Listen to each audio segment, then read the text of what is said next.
As we embark on the grim journey through Sir Keir Starmer's political purgatory, it seems fitting to borrow from Dante's Inferno. Labour, once heralded as saviours in July's electoral landslide, has now descended into the circinaceous spiral of dishonesty and incompetence, and according to the latest yougov poll, just over half of the public consider Sir Keir's government as precisely that. The remaining majority must either be eternal optimists or momentarily distracted by bake-off reruns. In Dante's vision, the vestibule is where the indecisive reside. In July, many voters stood here, giving Labour the benefit of the doubt. 6 months on, the honeymoon is over.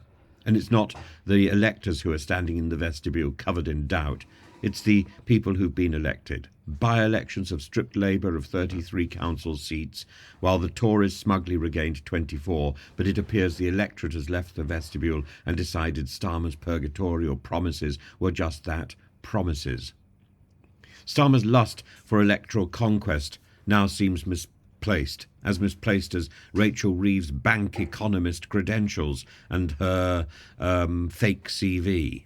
Her budget has been likened to a plague upon the poor and a boon for accountants. The ghost of competence is absent, replaced instead by a cacophony of consultations and delay. Why fix the NHS today when you can write a policy tomorrow? Council losses and poll declines are the stuff of nightmares for any PM. Lord Hayward, a Tory pollster with a penchant for bluntness, has dubbed Labour the most unpopular incoming government of all time. Even Sisyphus would be aghast at Starmer's uphill battle, doomed to push his rhetorical boulder of milestones only for voters to roll it back down again. Labour's NHS strategy, more privatisation and punitive measures for the sick, has gone down like a lead balloon. Voters trusted Labour with the NHS, yet now only 29% of them back them. With Reform UK coming second at 13%, it's almost as if Nigel Farage has sneaked into Circle 8 himself, chuckling over the mess. Starmer's government finds itself frozen in this deepest pit, where the treacherous are encased in ice. His New Year message that there is so much more to do reads less like hope and more like an admission of failure.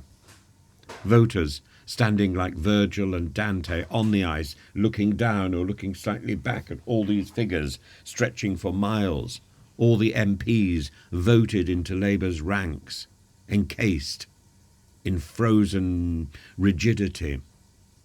Voters trusted Labour to lead, but they find themselves betrayed, left to chip away at the mounting energy bills and private school fees. To paraphrase Dante, abandon all hope, ye who enter here, yet perhaps Starmer has a map of hell, a detailed implementation of policies rather than this endless consultation loop. Maybe he knows where he's going. I know where I'm going, says the Prowl and Pressburger film. But it's a reveal, it's a surprise to everyone. Ultimately, time is scarce, and as it stands, voters see a leader fiddling with a manual while the country burns.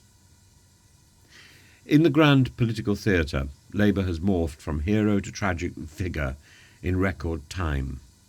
They have much to prove, and voters already standing at the gates of despair may soon look elsewhere for salvation or perhaps vengeance. As Dante guides us to the exit of this infernal pit, I leave you with this.